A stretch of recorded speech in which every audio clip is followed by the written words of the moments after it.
Thank you very much. Oh, we love you, folks. We love you. We love you.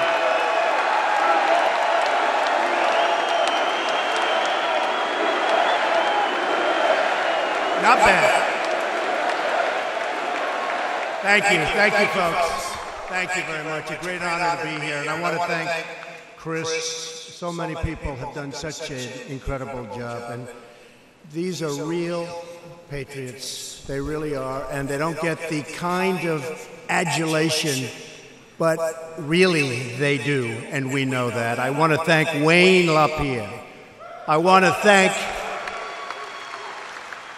my friend, our great Vice President, Mike Pence, for his terrific remarks.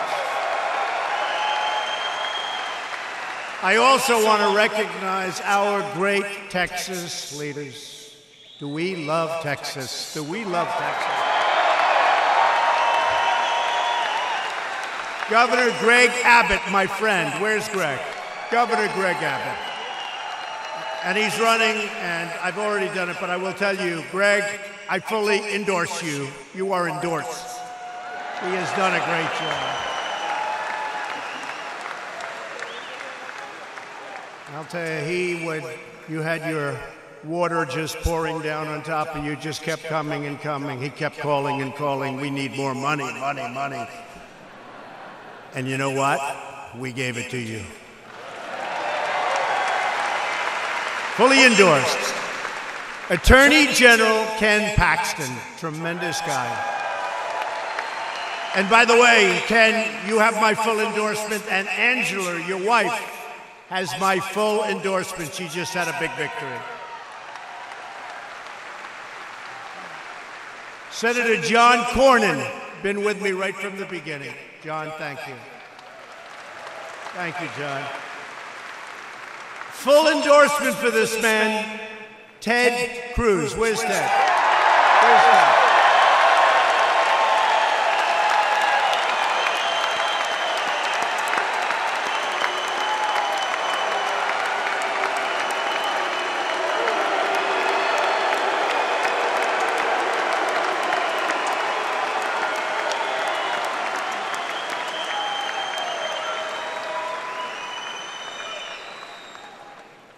Thank you. Boy, that was very rousing. That's a good sign. Congressman Pete Sessions and Congressman Mike Burgess, great friends. We're also joined by Pete Ricketts, Dana Loesch, Charlie Kirk, Diamond and Silk. Where are they? Where are they? They're so great. Mark Geist, Richard Hudson, Pete Brownell, and Leslie Rutledge. Finally, I want to thank all of you, the true American patriots of the NRA, who defend our rights, our liberty, and our great American flag. Thank you. Thank you very much.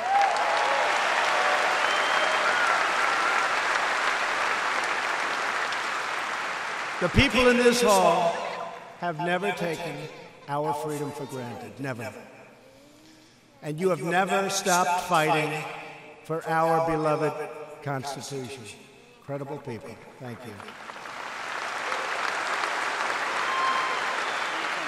You give your time, your energy, your vote, and your voice to stand strong for those sacred rights given to us by God, including the right to self-defense.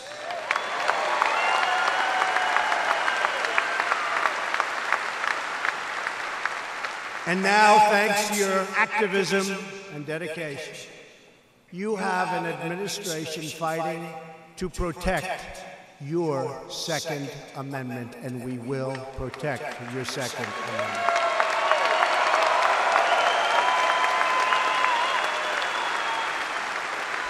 Your Second Amendment rights are under siege, but they will never, ever be under siege as long as I'm your president.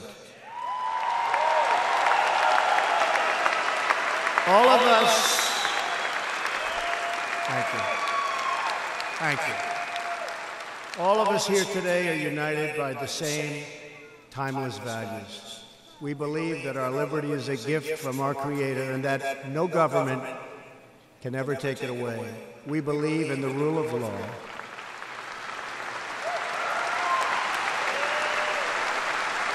And we support the men and women of law enforcement.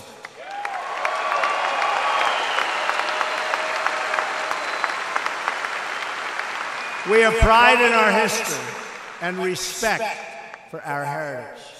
We put our hands on our hearts for the Pledge of Allegiance, and we all proudly stand for the national anthem. We proudly stand.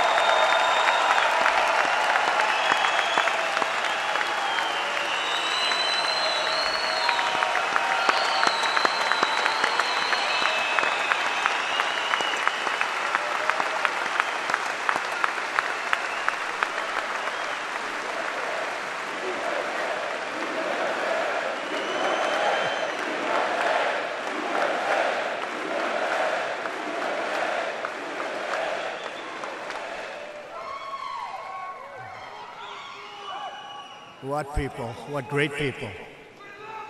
And this is your record crowd, you know, all-time record crowd. You do know that, so just remember, nice to set records.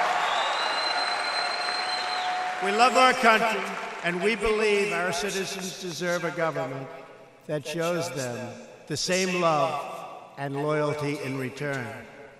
For the last 15 months, that is exactly what we have been doing. We are all finally putting America first.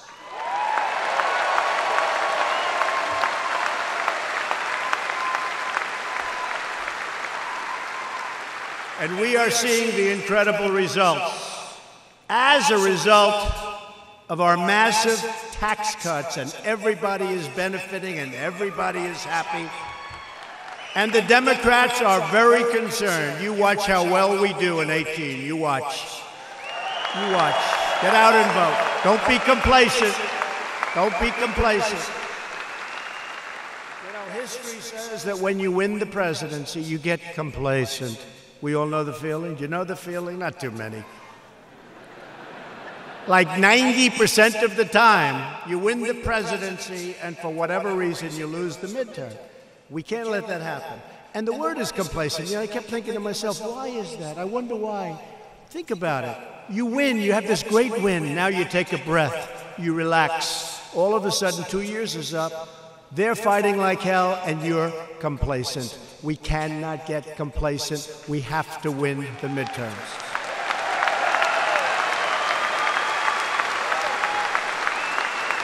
Because since the election, we've created 3.2 million jobs, unthought of. If we would have said that 3 years ago during the campaign, people would have said, what a horrible exaggeration. That's so terrible. They wouldn't have believed it. 3.2 million. The unemployment rate, you saw that just today, just fell beneath 4% for the first time since the beginning of this century.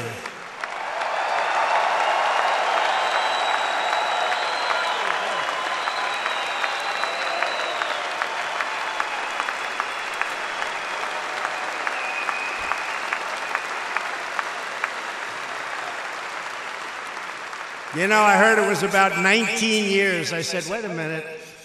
The beginning of the century sounds better. So I say, the beginning of the century. More beautiful. African American unemployment has reached another all-time, in history, record low. In history.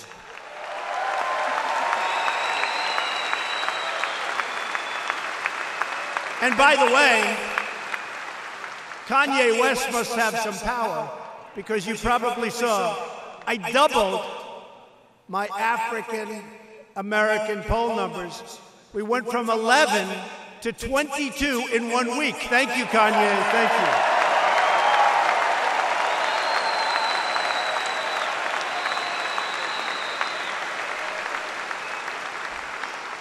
When I saw the number, I said, there must be a mistake. How can that happen? Even the pollsters thought there must be a mistake. Now we've come a long way. You remember I'd come into big rooms, big audiences, and I'd say, what do you have to lose? Because the Democrats have always had that vote. I say, what do you have to lose? Horrible in crime, horrible in education, horrible on everything. I'd say, what do you have to lose? And they voted for me, and we won. But now the numbers are much higher than they ever were with African American, and we're happy.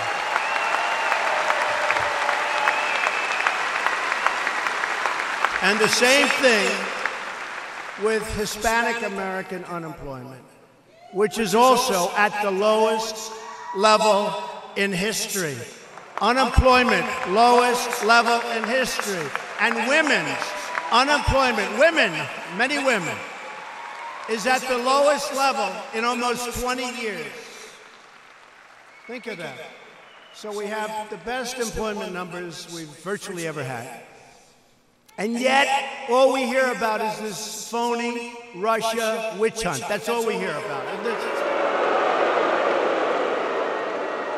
So, just when I'm walking on the stage, a highly respected judge in Virginia made statements. It says, Wall Street Journal, it says, judge questions Mueller's authority to prosecute Manafort. Now, Paul Manafort's a nice guy, but you know, he worked for me for a very short period of time, literally for, like, what, a couple of months? Little period of time. Then what happens? He worked for Ronald Reagan. He worked for Bob Dole. They worked, I think, as a firm for John McCain. They worked for others. Does anybody say that? No. But he's out there fighting on fake news CNN.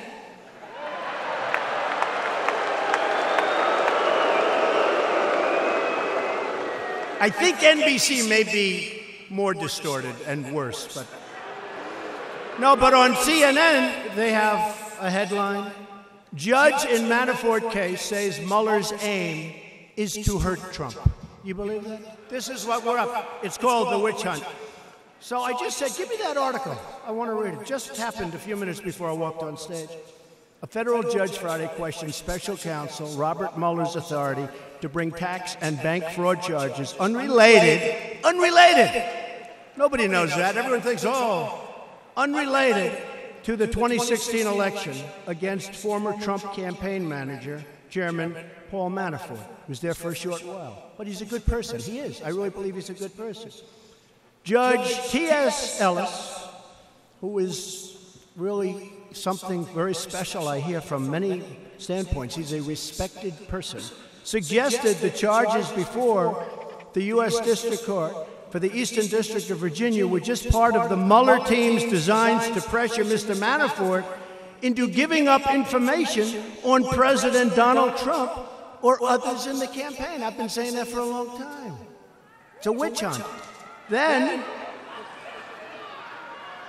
none of that information has to do with information related to the Russian government coordination and the campaign of Donald Trump. It doesn't have anything to do. It's from years before. Then, how does this have anything to do with the campaign, the judge asked.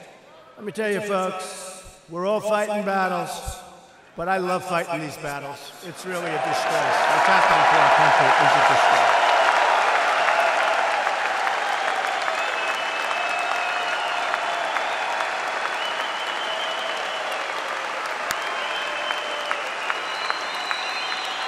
Thank you. Thank you.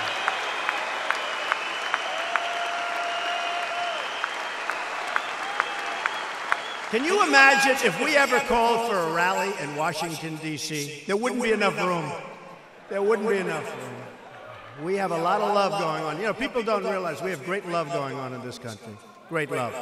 It's right here. We have, and by the way, you just saw the recent poll. It came out, the Rasmussen, 51 or 52. It's the highest level I've ever been at. How does that happen when you only get bad publicity? How does that happen? That's because people realize that a lot of what you read and a lot of what you see on television is fake. They realize it. The people are smart. The people are smart.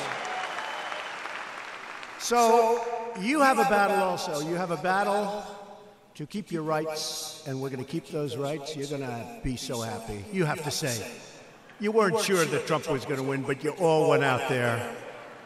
You all went out there and you voted. You voted.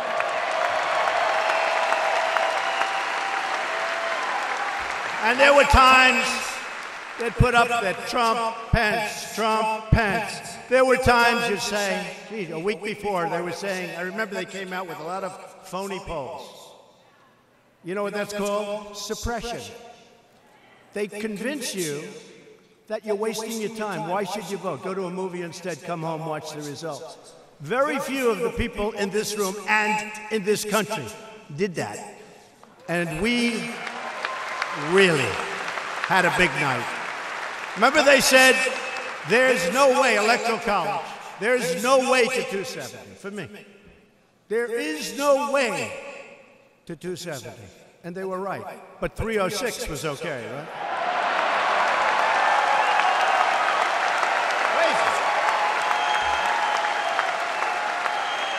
306.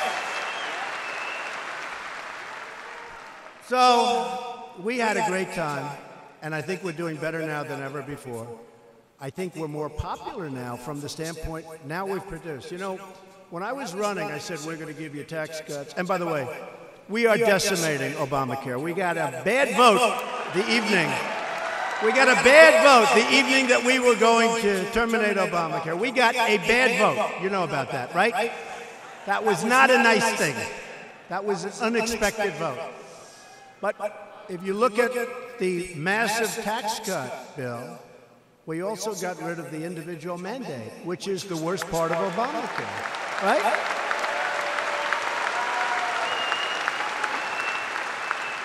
I don't know if the people in Texas are going to like this, but we also got Anwar in Alaska, so I don't know if you're going to like a little competition. But you know what it is? It's called energy for this country. It's called energy. That we like. So, Ted, I think they're happy with that, I think, right? So, we've delivered.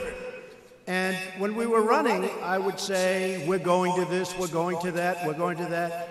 A certain person that's not a very fair person in the media said, I have to say, Trump has actually delivered more than he promised, which is probably the first time people have ever heard that statement.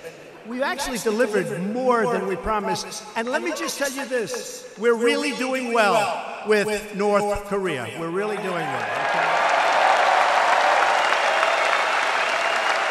Right?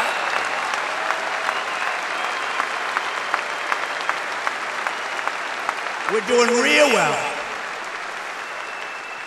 Remember they said, oh, it's going to be terrible. They were actually saying 3 months ago when the rhetoric was rather sharp. Do we agree? I won't use the rhetoric now. Now I'm trying to calm it down a little bit.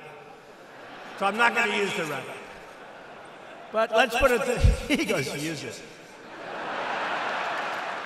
I know you come from Texas, whoever the hell you are.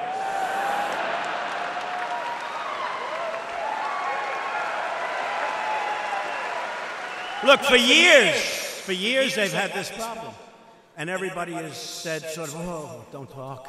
Please don't talk. The last administration had a policy of silence. Don't talk. You may make them and him angry. Don't talk. If a horrible statement is made about the United States, don't say anything. We have no comment. Please, please. Oh, my God.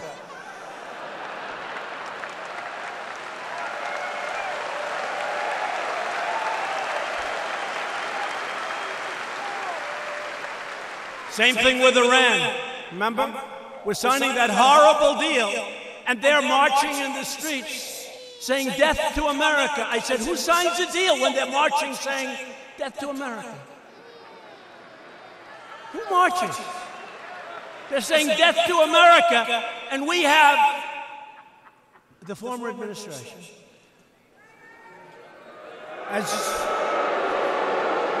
as represented by John Kerry.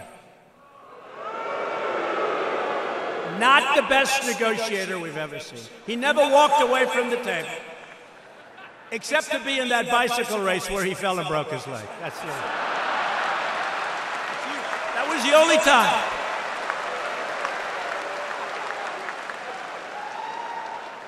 I said, don't tell him you broke your leg. Just stay inside. Say you don't want to negotiate. You'll make a much better deal. But he broke his leg. And I learned from that. At 73 years old, you never go into a bicycle race, okay? Just don't.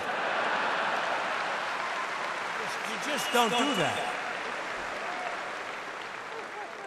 I'm not 73, he was, okay? But I'll be there. But we have great things going on. And, you know, with respect to North Korea, remember how strong it was, and they were saying, this is going to be nuclear war. We're going to have no. You know what gets you nuclear war? Weakness gets you nuclear war. Being weak gets you nuclear war. That's what gets you nuclear war.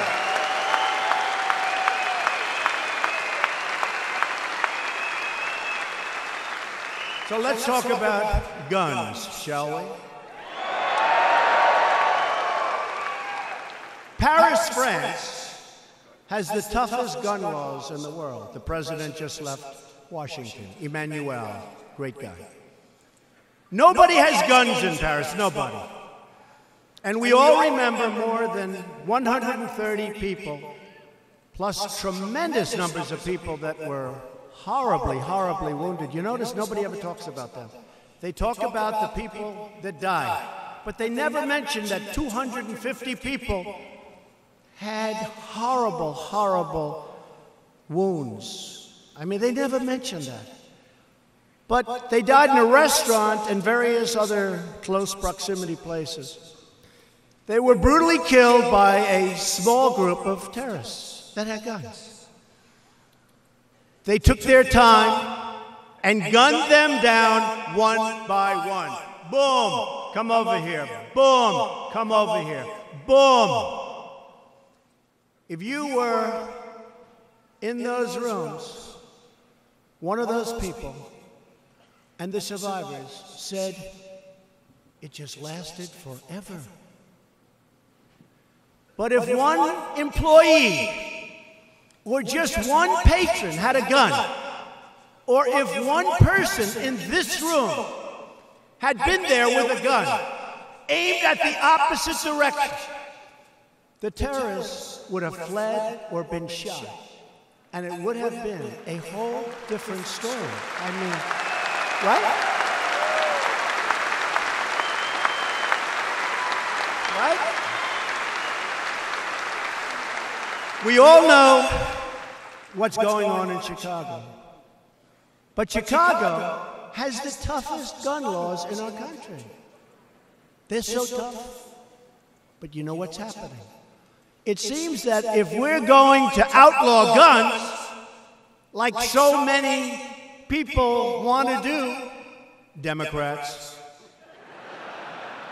you better get out and vote. Then we will get out, and you know what I'm going to say.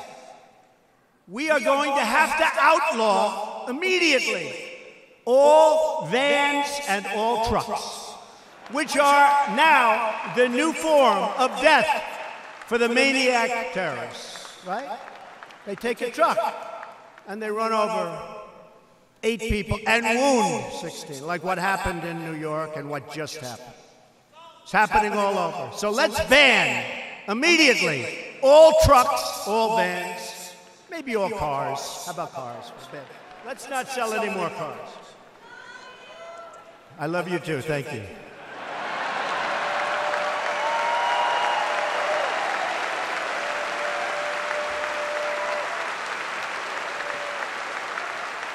I recently read a story that in London, which has unbelievably tough gun laws, a once very prestigious hospital, right in the middle, is like a war zone for horrible stabbing wounds. Yes, that's right. They don't have guns. They have knives. And instead, there's blood all over the floors of this hospital. They say it's as bad as a military war zone hospital. Knives, knives, knives.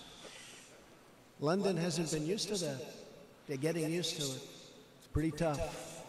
We're here today because we recognize a simple fact. The one thing that has always stood between the American people and the elimination of our Second Amendment rights has been conservatives in Congress willing to fight for those rights, and we're fighting. We're fighting.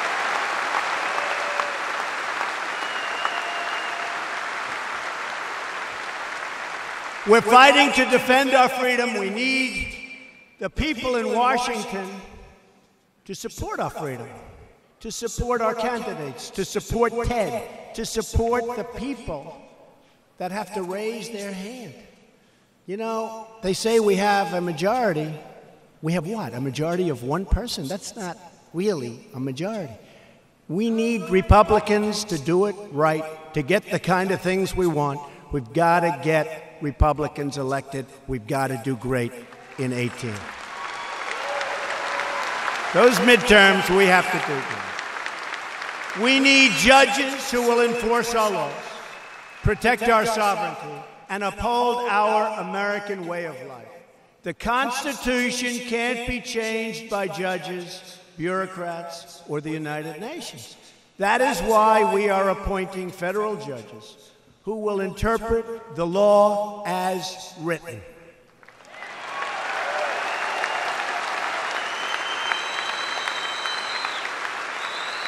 In my first year, I nominated, and the Senate confirmed, more circuit judges than any new administration by far in history, and we will have the all-time record very soon.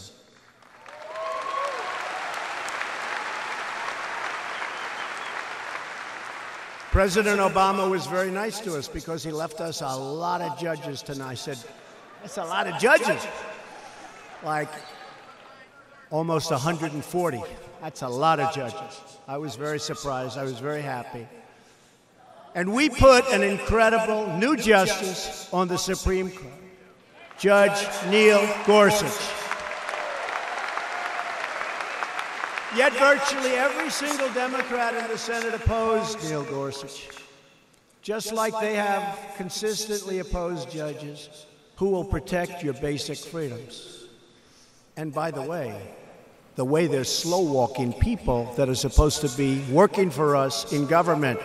If you look at what they're doing, in the history of this country, there has never been anything like what the Democrats are doing on great people who gave up their jobs and their lives to take a job as an ambassador or people working for our government, and they can't get approved because every single one of them is being slow-walked by the Democrats, and it's never happened before.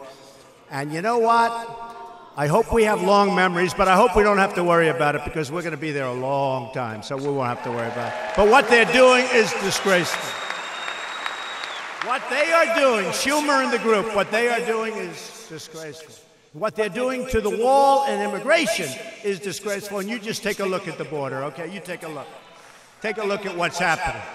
My administration and conservatives in Congress were elected to uphold your rights, to rebuild our military, which we are doing a great job of rebuilding,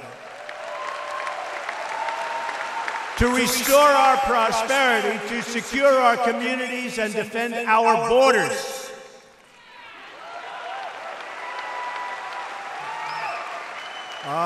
We have the worst immigration laws anywhere in the world, but I'll tell you what, it's not easy for people to come in, I will tell you. It's not, but we have the worst laws.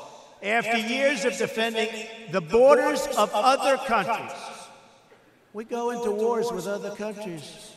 We shouldn't be there. We go into wars to defend their borders. We don't defend our own borders. And we're going to start defending our country. We're going to start defending our borders.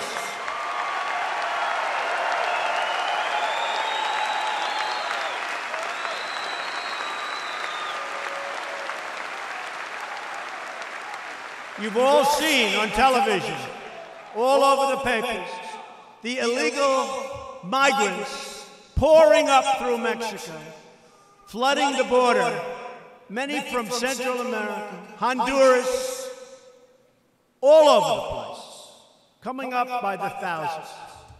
We're stopping them at different fronts, but we don't have laws. We have laws that were written by people that truly could not love our country. Illegal immigration must end.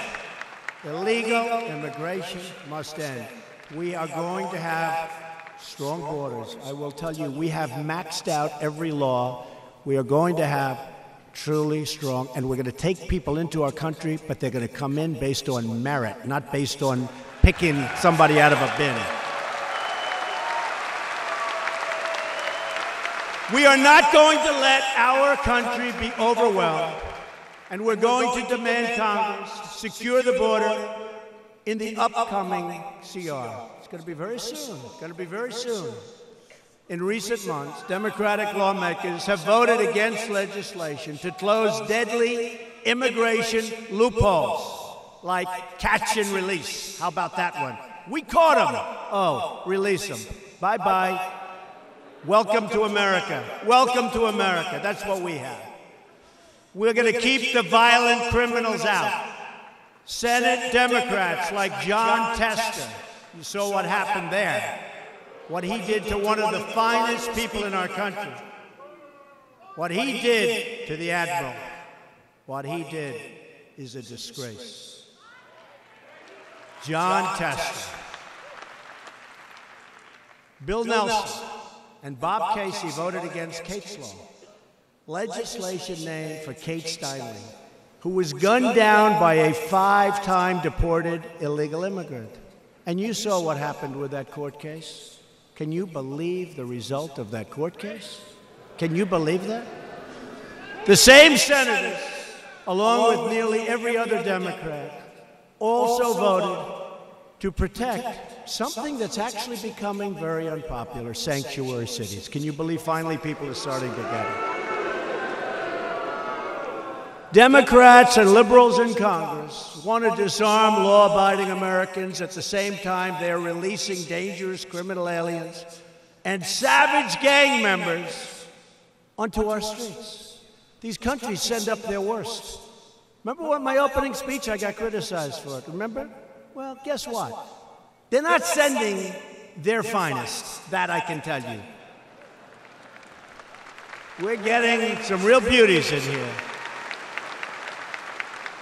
But we're taking MS-13 horrible killer gang members, we're getting them out because our guys are much tougher than theirs. There is not even a little bit of a contest.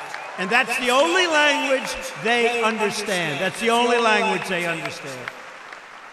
These are savage killers. My administration believes our cities should be safe havens for Americans, not sanctuaries for criminals.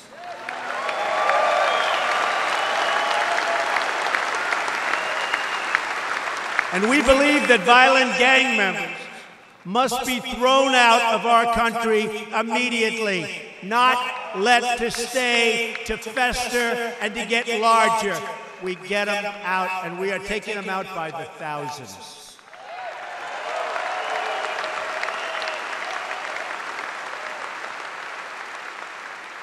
And if we had the right laws, which we can have very quickly with cooperation, we wouldn't even have a problem. It'd be so much better, so much easier. We believe that politicians who put criminal aliens before American citizens should be voted out of office immediately.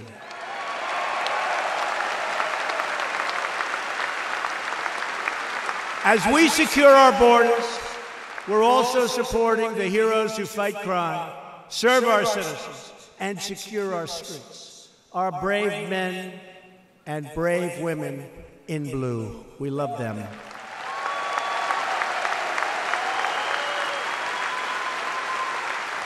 In my administration, we have a simple policy. We will protect those who protect us. You saw what I did with the military equipment, the excess equipment that was sitting all over the country in warehouses, never to be used again. And other administrations, they just didn't want to give it to the police. They said, it's too much protection, it looks too strong, it looks like military. Guess what? It's now being distributed all over to our police forces.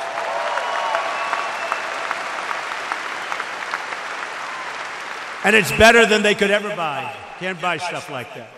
Today, our love and prayers go out to the family of slain Dallas police officer, Rogelio Santander, who last week was murdered in the line of duty, very, very close to this arena. We ask God to help the others who were wounded, and they will recover, they will be better, they will be back. Send our love. So important. Thank you.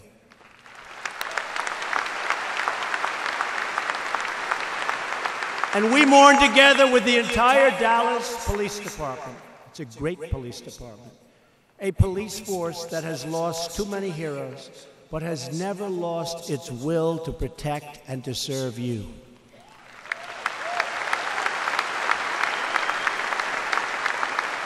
We're also taking very strong action to secure and protect our most valuable resource, our children.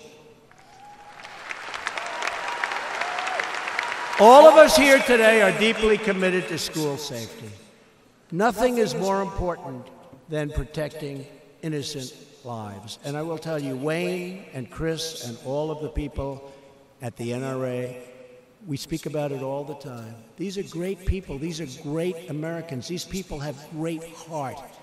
They know what they're doing. Our entire nation was filled with shock and grief by the monstrous attack on a high school in Parkland, Florida. We mourn for the victims and their families. Gotten to know members of those families. These are incredible people. And our hearts break for every American who has suffered the horrors of these school shootings. In the aftermath of the terrible attack, I met with the survivors, the parents of school shooting victims at the White House. I was inspired, like all of you were, by their incredible courage. We agreed that it's not enough to simply take actions that make us feel like we're making a difference. We must ensure that we actually make a difference. And my administration has pursued an aggressive strategy on community safety.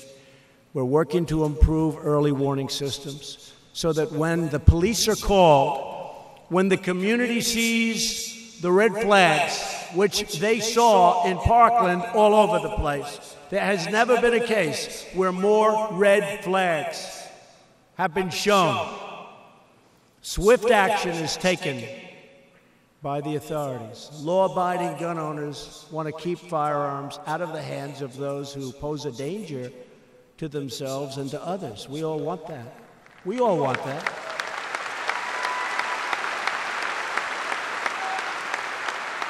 I recently signed legislation that includes more than $2 billion to improve school safety, including the funding for training and metal detectors and security and mental health. Mental health is a big one. They don't like to talk about mental health. Mental health, that was the #1 example in Park. That legislation also made vital improvements to our background check system, which everybody wants. Finally, all of us agree that we must harden certain schools. At the same time, the police have to be able to get into those schools if there's a problem. We want armed guards. We want to be able to get in. I saw some of the craziest plans that I've ever seen. You can spend a fortune on each school. You will spend so much. Nobody knows more about construction than I do. You will spend so much. You're going to make it so hard that you can't run a D8. You know what that is, right? Through the doors. Means a tractor. There's only one problem. If one of these maniacs get in, and it's so hard, you can't get in. So you have to be careful. We strongly believe in allowing highly trained teachers to carry concealed weapons. They're highly trained.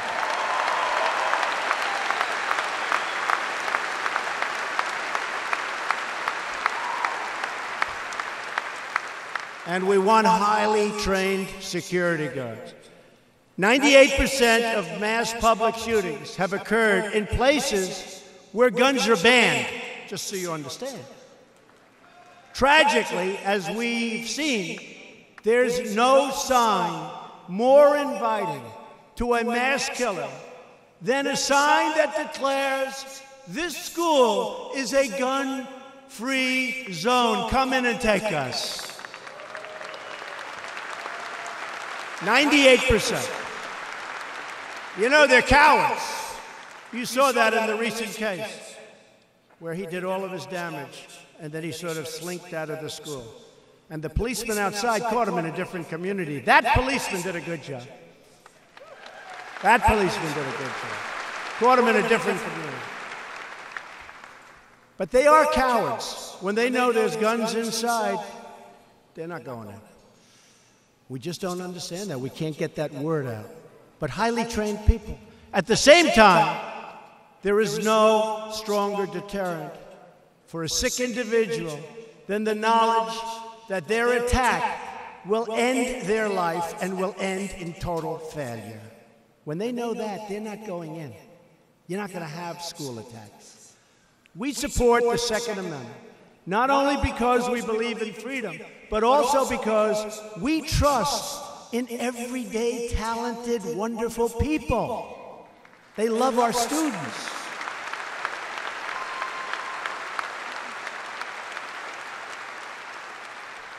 And by the way, these teachers, they love their students. They love their students. They understand it.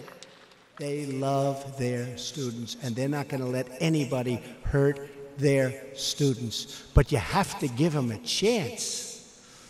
In America, we trust the people to be wise and to be good. We trust them to take responsibility for themselves, their families, and their communities. And that is why in America we have always trusted the people to keep and bear arms.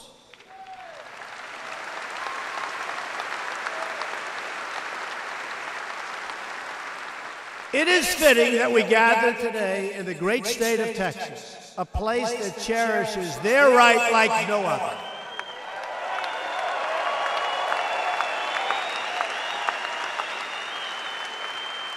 You know, before I left today, a couple of people came up to me, good political people.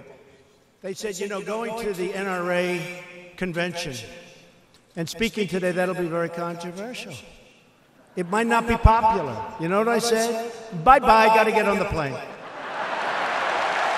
Because we have to do the right thing.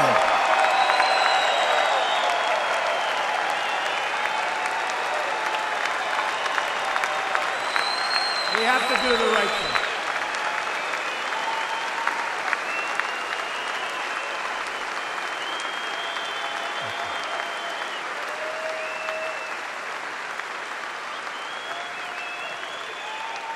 This proud state would not exist if not for a handful of determined and defiant Texans who refused to surrender their rights nearly 2 centuries ago. Right? You know who I'm talking about. You know who I'm talking about. In 1835, soldiers from General Santa Anna's army marched into the little Texas town of Gonzales and ordered those settlers to surrender their small cannon they relied on to protect their lives and protect their homes. The Texans refused. You refused. You're tough. That's right. They were not about to give up their only means of self-defense. In response, Santa Anna's army returned with a large group of additional people. They had men all over the place. The army was big. This time they were met by dozens of Texans, settlers, soldiers, and ordinary citizens who had rushed to Gonzales to defend their rights and their freedom. As Santa Anna's men watched from a distance, those brave Texans raised a flag for all to see. And you know what it said. On the banner, they painted a cannon along with 4 words that echoed through the ages. And you know what it is? It said, "Come and take it." Come and take it.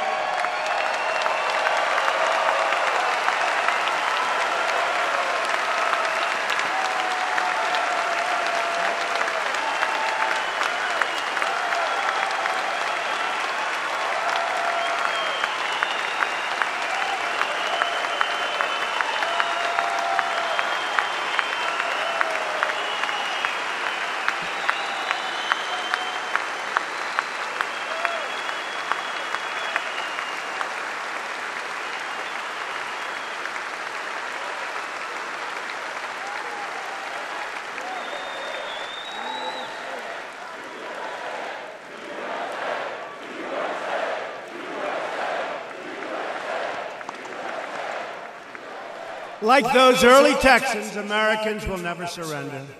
Ever, ever, ever. We will never, ever surrender.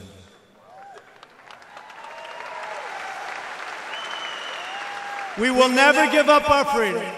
Americans are born free. We will live free, and we will die free.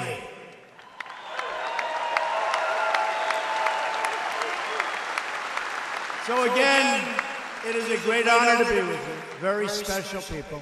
We truly appreciate your support.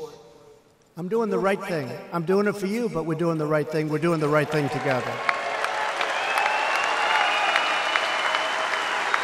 I want to thank again all of our friends and patriots from the NRA. We will never fail, and we will always protect your Second Amendment. Thank you. God bless you, and God bless America. Thank you all. Thank you.